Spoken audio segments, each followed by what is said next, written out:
কে না চায় সবার প্রিয় হতে। আজকে আমি আপনাদের সামনে এমন একটা রেসিপি নিয়ে আসছি যেটা একবার কাউকে খাওয়ানোর পর সে রীতিমতো আপনার ফ্যান হয়ে যাবে। আসসালামু আলাইকুম guys, welcome to my channel Tisha mini kitchen. চলুন আজকের রেসিপিটা দেখে নেওয়া যাক। প্রথমেই আমি এতে আগার আগার পাউডার ইউজ করতেছি।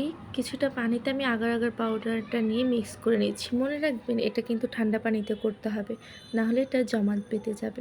স্বাদ মতো চিনি মিক্স করে চুলায় বসিয়ে হালকা গরম করে নামিয়ে এটা একটি পাত্রে ঢেলে রাখবো। আমি এই শরবতটাতে 2 কালারের জালো ইউজ করব, এই জন্য সবুজ রঙের ফ্রুট কালার মিক্স করে আরেকটা জালো বানিয়ে নিয়েছি। এই জালোটা হতে ফ্রিজের প্রয়োজন হয় না, জাস্ট আপনি জালোটা বানিয়ে বাইরে 20 মিনিট রেখে দিলেই জালোটা হয়ে যাবে। তারপর চুলোতে একটা কড়াই বসিয়ে তার মধ্যে সাবুদানাগুলো দিয়ে দিব। সাবুদানাগুলো যখন হয়ে যাবে তখন এগুলোকে নামিয়ে একটু ধুয়ে নেব, এতে করে সাবুদানাগুলো ঝরঝরে থাকবে।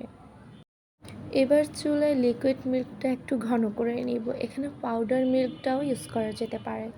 তারপর এর মধ্যে সাবুদানাগুলো দিয়ে দিব। জালো দুটো আমার হয়ে গেছে, এখন আমি এই জেলো দুটোকে কেটে নেব। আপনাদেরকে কেটে দেখাচ্ছি। আমি কিন্তু ফ্রিজে রাখিনি, তাও দেখুন কত পারফেক্টভাবে জালোটা হয়ে গেছে। অনেক সফট হয়েছে জালোটা। সো গাইস, এটা হচ্ছে আমার শরবতের ফাইনাল লুক। অবশ্যই অবশ্যই অবশ্যই এটা বাড়িতে ট্রাই করবেন আর আমার চ্যানেলটিকে সাবস্ক্রাইব করে আমার পাশে থাকুন। আল্লাহ হাফিজ।